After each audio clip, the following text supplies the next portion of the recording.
What's up, everybody? This is Fred Richani of TSC News right here in MNN. I got my main man, Scott Anderson, and we are here to present the TSC News Awards for WWE for 2017. Superstar of the Year, Match of the Year, Feud of the Year, you name it, we got it. Scott, how's it going? It is going well, my friend. Yourself? I'm doing all right, man. I know you're prepping for fatherhood yet again, right? I am, yes. Yeah. It'll be fun, that's for sure. Oh, man. So let's look at the categories we got here. We got a number of different votes. We solicited a bunch of different votes from people all around the world. And, man, I'm a little surprised by some of these results. Now, granted, ultimately, you and I are going to be the ones picking the winners because it's our opinions here. But we are going to shout out the fan votes. Sounds good. So I think we should start with the tippity top. What do you think? Superstar of the Year? Kick it off on a high note? Yeah, let's kick it off on a high note. Okay, well, we presented the following nominees. We presented Roman Reigns, who won the Intercontinental Championship, had a great feud with Braun the Strowman, had consistently some great matches on TV and on pay-per-view. AJ Styles, who captured the United States Championship twice and is the current WWE champion. Actually, I shouldn't say that because by the time this airs, he may have lost to the Jinder Mahal, which would be unfortunate. But, he won the WWE Championship from Jinder Mahal in what by far was Jinder Mahal's best match of his career. First WWE title change in the UK ever. We have Brock Lesnar, the Universal Champion, who is awaiting word on who exactly is going to be facing at Royal Rumble.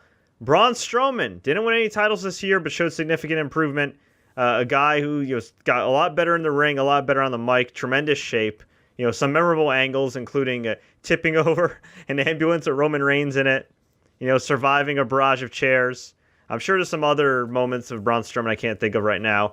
And then, lastly, Jinder Mahal, who reigned as WWE Champion for roughly 6 months and had wins over Randy Orton multiple times, Shinsuke Nakamura, Sami Zayn, the list goes on and on. Completely turned his career around following getting drafted to SmackDown.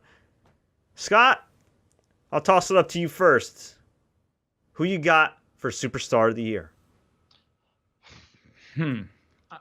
I've been thinking about it, and, honestly, I know Superstar has to be one person, so we have to give it to one of these guys. We can't just give it to, a tag team or a woman or something to that effect. We could give it to a woman, by the way, for sure. Okay, we could. But... Man, this is a tough one because, like you said, Braun Strowman definitely has improved, but he hasn't won a title. Roman's been Roman. I guess, honestly, I'm going to have to go with AJ Styles. I think, like you said, two-time, U.S. champion as of this taping, current WWE champion, had a Match of the Year candidate with John Cena at the Royal Rumble back in January. He's been everywhere. He is the face of SmackDown Live for sure. Pretty much one of the faces of WWE now. So I have to go with AJ Styles. And you know what? Now thinking about it too, he did also pull out a great match with Shane McMahon, which might have been Shane McMahon's best match. And I know people talk about that Hell in a Cell match with Taker, but that wasn't a good match other than the dive. And the Kevin Owens match wasn't that good of a match other than the risks they took. And it was, an admirable effort. But as far as match quality, that AJ Styles match with Shane was probably Shane's best match in, I don't know, man, maybe a decade. Oh, at least. And let's not forget he also flew back after the tour to challenge Finn Bauer. Yeah. Back, what was that, October? Yeah, he had the South American tour. And the South American tour, traveled back up. Yeah, so, I think he's definitely Superstar of the Year in my book. It's funny because he started having kind of a weak in-ring year. He had the great match with John Cena at Rumble where he dropped the title to Cena. Cena won his 16th. He had a damn good Elimination Chamber performance. But then he got stuck in the feud with Shane McMahon, and while it was a great match by Shane McMahon standards, a lot of people felt like he could have, been doing something a little bit more. But he did get featured. And then he had a really weird feud with Kevin Owens where, shockingly, both guys could not have a great match with each other. No, there was a lot of botches involved in that feud. It lasted about all summer, so give him that. But yeah, and then also too, he ended up in a feud with Baron Corbin, your boy, who's got some votes for a category that we'll talk about in a second. Which is another reason I couldn't put Braun Strowman as a superstar of the year, because Baron Corbin did eliminate him at the Rumble. So. Oh man, you're gonna hold that against him. I am. But I'll say this: AJ Styles started the year off hot, and has ended the year pretty hot. I mean, again, that great match he had with Jinder Mahal of all people, and the great match he had with Finn Bauer, on the fly at WWE TLC, and then the match he had with Brock Lesnar, which was Brock Lesnar's best singles match in maybe I'd say probably at least 2 years since the Hell in a Cell with The Undertaker. I mean, really, it was a great match. Yeah, definitely. So I forgot about that, and it was just a month ago. So yeah. Yeah. I mean, well, I'll say this, for all the crap we give WWE about all the storylines and a lot of things not making sense, and there's times it doesn't, and there's times they just kind of do things on the fly and change plans. It has been a pretty strong in-ring year, which, we'll talk about in a second with match of the year. But let's just go to the fan voting before I give you guys my pick. AJ Styles got 56% of the votes, and then followed by Braun Strowman with 22%, Roman Reigns 11%, Brock Lesnar 6%, and Jinder Mahal 6%. I do want to throw out an honorable mention. Asuka, she spent most of the time in NXT, but she had a lot of very memorable matches. 2 great matches with Ember Moon, one which I was there live for in NXT Brooklyn. And, she's still undefeated, so she definitely deserves some recognition. Sure, absolutely. And I think the voting's a little skewed when it comes to Roman Reigns getting 11%. Guy had a hell of a year. Let's not lie about that. Fans are just going to be fans when it comes to him, unfortunately. Yeah. No, for sure. He's an awesome in-ring performer. So, but he had a great year. But ultimately, I'm also picking AJ Styles as my superstar of the year. I just think the guy's been Mr. Consistency. He's made the most out of what he's been given. The Shane stuff, the Kevin Owens stuff, with the Baron Corbin stuff especially, rough in some parts, but this guy stuck it through, kept doing his thing, made all his opponents look good. Like I said, he pulled out a great match with Shane McMahon. They did some spots here and there, but it wasn't, it wasn't like Shane dove off a 30-foot cell or anything. That was a pretty just solid match. Yeah. Shane kicked out of some moves that nobody should be kicking out of, but it's Shane McMahon for you. Yeah, and I think AJ, especially this year, really cemented himself as one of the greatest of all time as far as in the ring. He really is. He got inducted into the Wrestling Observer Hall of Fame, and I think deservedly so. He's been consistently great for at least 15 years. He really has, and I feel like this is a year that really just kind of cemented that for me. So congratulations, AJ Styles, TSC News Superstar of the Year. Now, let's go to Match of the Year. And, dude, there were so many great matches to choose from this year. So many. I'm going to list the ones that are here, but there's some other ones. Actually, let's talk about the ones that are omitted from the Final 5. The War Games from NXT. Velveteen Dream versus Aleister Black, also on that card, which is great. Johnny Gargano and Andrade Cien Almas in NXT Brooklyn. Was a very good match. Yes. Yeah, that was a great match. I mean, the matches the Bars had with the Shield, those were great. AJ Styles versus Finn Bauer was great. AJ Styles versus John Cena. Yeah, AJ Styles versus Brock Lesnar. Actually, we did include. Actually, no, we didn't include AJ Styles versus John Cena from Royal Rumble. So yeah, that's because we had to narrow it down to 5. And I know it's not on there, but you know what else I think has to have an honorable mention just because.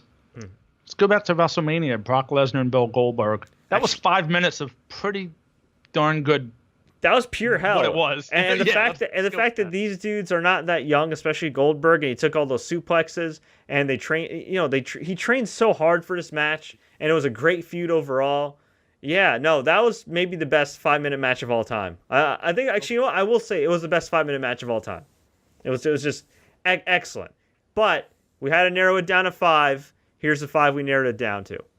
Brock Lesnar versus Braun Strowman versus Roman Reigns versus Samoa Joe at SummerSlam, which was an absolutely insane Fatal 4-Way match for the Universal title. John Cena versus AJ Styles at Royal Rumble. Tyler Bate versus Pete Dunne NXT TakeOver Chicago. Usos versus The New Day at Hell in a Cell. And Asuka versus Ember Moon from NXT TakeOver Brooklyn. Some people think maybe we should narrow down, Finn Bauer and AJ Styles, but it is what it is. And at the end of the day, this is just what came down with the fans. Scott, you could make your own picks, but I am going to go first, and it's a tough choice.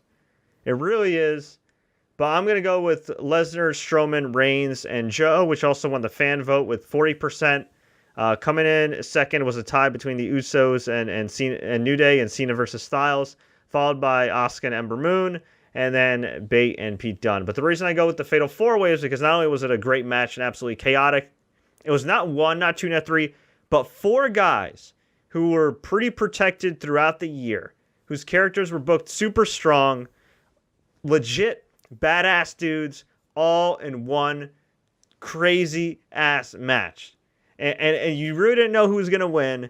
It was unpredictable. There was all kinds of action. Braun Strowman came off as such a superstar, but Samoa Joe looked good too. Roman Reigns looked good too. I wish more guys were booked strong other than, 4 guys out of a whole, 100 wrestler roster. But those 4 guys absolutely brought it.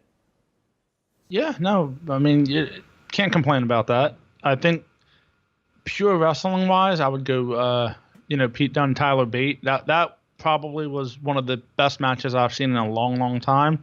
I agree with you with the Survivor Series match, but it's not my match of the year. My match of the year had to be the Usos and the New Day in Hell in a Cell. Maybe part of it was Hell in a Cell, and it actually felt like a Hell in a Cell match, but I'm going to go with that. You don't see tag teams in Hell in a Cell, and those guys pulled it off tremendously. Yeah, and on top of that, that was probably the best Hell in a Cell match since, dude, it's been a long time. Maybe Lesnar and Undertaker and Lesnar, they worked. That was good. That was good. They worked really hard. It was kind of sad too because the Taker was so slow. But I honestly, if you want to go back before that, maybe even, I mean, there's been some good ones. I mean, Undertaker and Lesnar was really good. Triple H and Undertaker WrestleMania 20 was really good. But you know what? In terms of like overall match quality, you know what, man? It might be the best Hell in a Cell match since Edge versus Undertaker. Yeah, it's possible. And again, maybe it just had that feeling to it. Maybe it was just the tag teams. Maybe, for the PG era, that match definitely pushed a lot of limits. Yeah, it was very brutal. It had to be, yeah. Yeah. So speaking of the New Day and the Usos, up next is Feud of the Year. And there's been a lot of great feuds, and here's the list that we have that we narrowed it down to.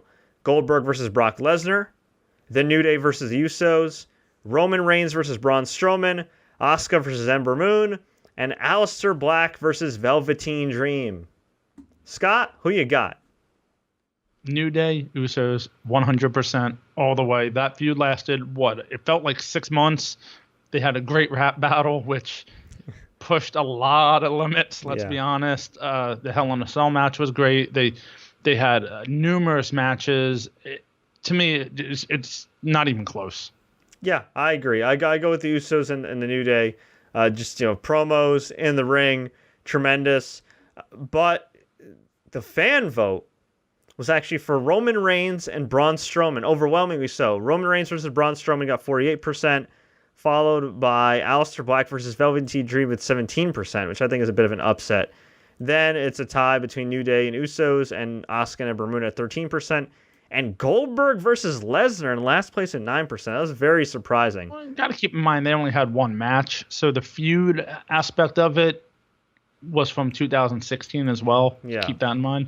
I mean, the Reigns and Strowman. Reigns was an awesome feud. I get it, but I think it was more spots that made that feud what it was. Mm-hmm. You have the ambulance being tipped over. You have what Roman did to Braun with the ambulance and Braun coming out all bloodied. And I think that match had a lot of that feud had a lot of spots to it, which made it special. Matches were good. I mean, definitely elevated Braun and did what it did for Roman. And to me, it's right there. One, and then 1D. Or 1A, 1B. Yeah. Nah, I can't go quite 1A, 1B. That's why I said 1D. But okay. I mean, it was there. For sure. No, definitely a memorable feud, especially for two guys that weren't really feuding for a title. They're just feuding to see who's the most, badass big dude in WWE. Absolutely. And they definitely delivered. Sure. Okay. Best pay-per-view of the year. We narrowed it down to Royal Rumble 2017, which featured John Cena versus AJ Styles in a great match, Kevin Owens versus Roman Reigns, and a very memorable Royal Rumble match. WrestleMania, which of course is WrestleMania, featured the great return of the Hardys, It unfortunately featured Bray Wyatt and Randy Orton. It featured the great Goldberg and Brock Lesnar match, Shane McMahon and AJ Styles.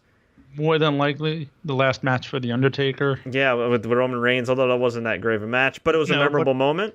Was a moment. Plus, John Cena proposing to Nikki Bella finally. Yes. We had SummerSlam, which was topped by that Fatal 4-Way. I think the whole weekend of SummerSlam has to be included in that, because TakeOver was still... Well, NXT TakeOver Brooklyn is also listed, which featured Asuka and Ember Moon, and Andrade Cien Almas and Johnny Gargano. And most recently, NXT TakeOver War Games, which featured Velveteen Dream and Aleister Black, Lars Sullivan looking really good, and, of course, the War Games match itself. Well, let's not forget TakeOver Brooklyn also had the debut of Adam Cole. And that's right. Adam Cole, baby, which happened to be there for. Not a great main event match with Drew McIntyre and Bobby Roode. Yeah. Yeah, but, overall, yeah. So, what do you got? I just spoiled it. I think the SummerSlam weekend had to be number one in my book. NXT TakeOver WrestleMania was good. I'm just going to call it WrestleMania because that's what it is. Yeah. If I'm going one particular pay-per-view, it's a shame we didn't even mention Money in the Bank, but it was what it was. Yeah. I think, SummerSlam. I think for me, the main event was great. Had some other good matches. I think SummerSlam, just for the main event alone, it was a long pay-per-view, and it definitely didn't start off well with the empty arena match of the Miz and the Miz Taraj versus the Hardys and Jason Jordan. That didn't go very well, but SummerSlam, NXT, you can go a bunch of different ways. Mania was good in its Mania, but to me it wasn't that memorable. There was a lot of good moments, so I'm gonna go SummerSlam. Well, I'd say it's definitely memorable for the moments, but I think. I don't know. Time will tell if that pay-per-view ages well. But if you look at the SummerSlam right here, I mean, Neville and Tozawa was pretty good. That was a kickoff match. Yes. Usos versus New Day was awesome. That was also a kickoff match. Those were just on the kickoff. That was a kickoff match. You're right. Yeah. Wow.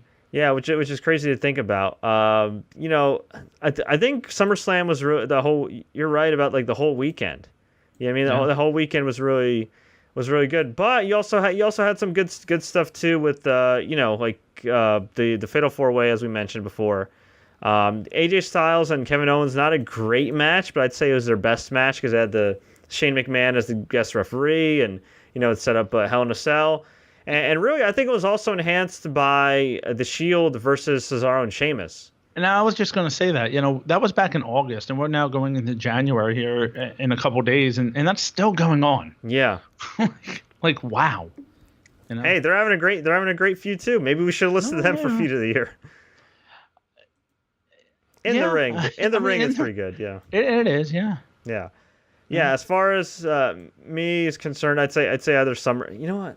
I wish I could just pick the whole weekend, SummerSlam weekend. I'm gonna say a combination of TakeOver and SummerSlam. I'll be biased and say TakeOver Brooklyn because I was there live, but as you said, the main event did kind of fall flat and everything. So you know what?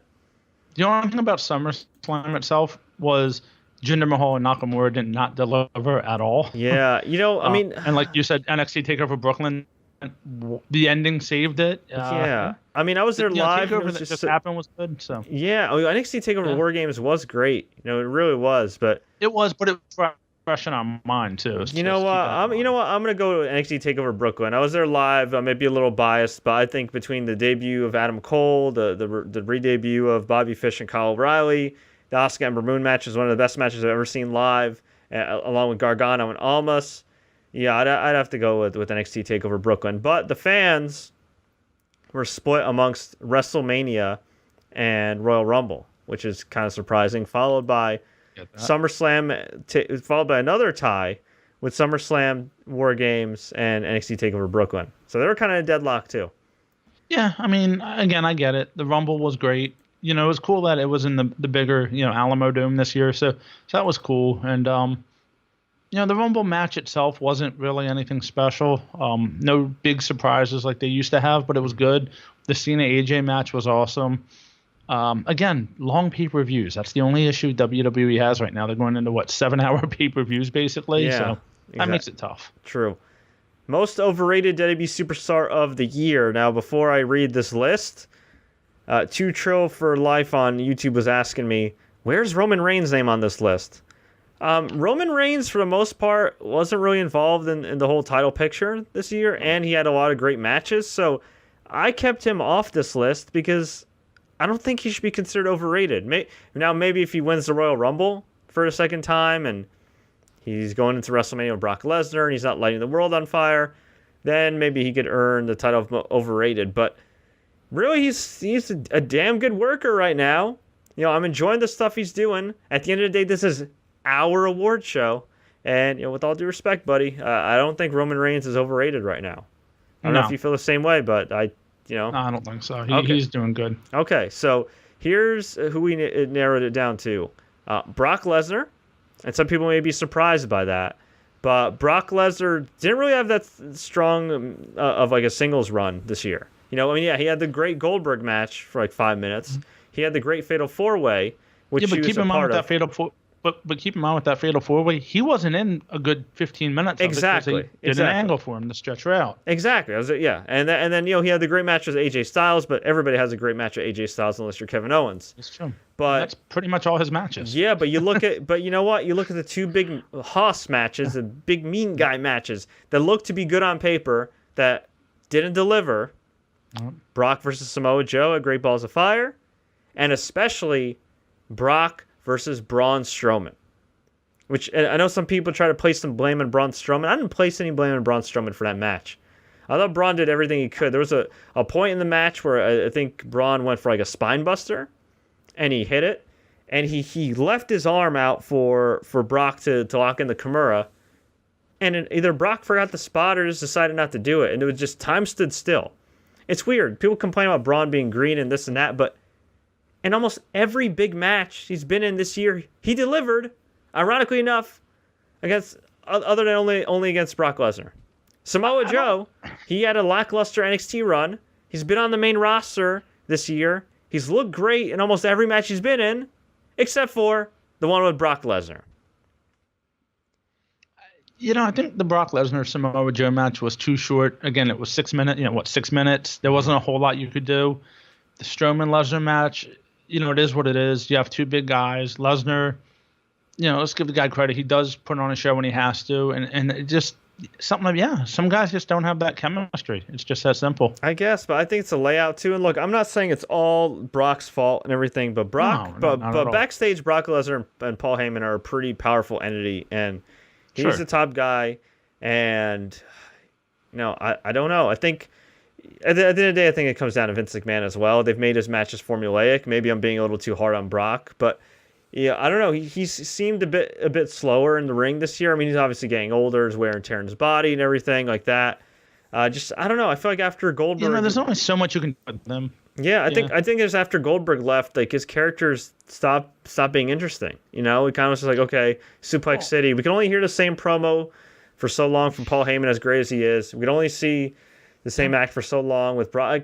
I don't know. It's weird. Maybe it's just because Brock's been around a lot longer, whereas Strowman, even though Strowman's kind of done the same things in his matches, it feels fresher. Like I don't know what it is, but I don't know. I got Brock. You don't see Lesnar all the time. Yeah. And when you do, it's like the same thing. Coming. Yeah, exactly. It's the same thing. Exactly. So that's why I feel like he's overrated. Like I'm a huge Lesnar fan. I have a hell of a lot of respect for him. He's a great performer, but I think this year was kind of outside of those handful of matches. I think it was kind of weak for him. So Brock Lesnar was the first nominee for most overrated, followed by Bray Wyatt, Bobby Roode, Baron Corbin, and Jinder Mahal. Now, fan voting had Jinder Mahal at 36%. Brock Lesnar at 32%, followed by Bray Wyatt and Baron Corbin being tied at 16%. And Bobby Roode actually got no votes, which was kind of surprising to me. But yeah, I as far as overrated, who I would pick, man, oh man, you know what? Given his stature, I would go with. Ooh. It depends on what you define as overrated, but I'm gonna go with Bray Wyatt. I knew you were going to say that, and I don't know why. I'm not sure why. He's been in all these terrible feuds. He got the WWE Championship earlier this year, which was an awesome moment. And after that, he consistently failed to deliver in big singles matches. And it's not all his fault. A lot of it's the layout as well. His character's not interesting at all. But I just feel like I just don't care for the guy. His character is not very good. I mean, it's cool now that he's feuding with Matt Hardy and stuff, and Matt Hardy's woken doing the broken gimmick. But man, I think it's got to be Bray Wyatt. All these guys on this list are overrated in their own ways. Bobby Roode, as much as I love him, he's not the same guy he was in TNA. The glorious Bobby Roode thing, to me, it's a great entrance. I'm happy he's got a roster spot and everything. I'm happy he's getting a shot after all these years. But man, I don't know. It's just it doesn't fit. It doesn't really fit him. It's very one-dimensional, as we've seen on the SmackDown roster. It's very one-dimensional. Baron Corbin got a little bit better in the ring, but I still don't see a lot in him. I'm not saying there isn't a place for a guy like Baron Corbin, but when you have a roster with so much talent on all three brands, even with like big men that are talented, I mean, it's hard for me to put. Honestly, even though Lars Sullivan's not ready yet for the main roster, I look at a guy like that, and that's a guy to me that within a year would probably get over a lot more than Baron Corbin, and be just fine. And it depends on how they do it. Depends on how they do it. I'm just saying, there's big guys on the roster, and there's better big guys on the roster. I mean, there really is. You got to think about, with Baron Corbin, what made him who he was on NXT. He came out, he had 10-second matches, and it was great. Yeah. Then it faded, but it was great. On the main roster, that's not what he's doing. He's losing on, WrestleMania pre-show to Dean Ambrose, and he's doing that type of stuff. He had Money in the Bank, lost it to Jinder Mahal. So I think he's a guy to me that really needs to, you know what they need to do with him is because he's balding anyway and he's getting that like Jake Roberts skull. I think what they need to do with him is have him lose like a hair versus hair match, so like say Bobby Roode, and then what I would do is just keep him off TV for a little bit and repackage him. Just maybe you could have the same theme song. He's got a cool theme song, cool entrance, but maybe just change him up a bit, make him a little bit darker. Hell, maybe even pair him with Bray Wyatt, and kind of make Bray, instead of making Bray Wyatt this in-ring guy, make him kind of more of the mouthpiece that like kind of mentors Baron Corbin and has him like destroy, because they both have like that dark kind of edge, and just have him like destroy people. But that's the deal with Baron Corbin. And then Jinder Mahal. And Jinder Mahal. Folks, we're out of time this week. We'll be back next week with part 2 of our 2017 TSC News WWE Awards. We'll crown most overrated wrestler, most underrated, and much, much more. Until then, have a safe and happy new year. And as always, enjoy the matches.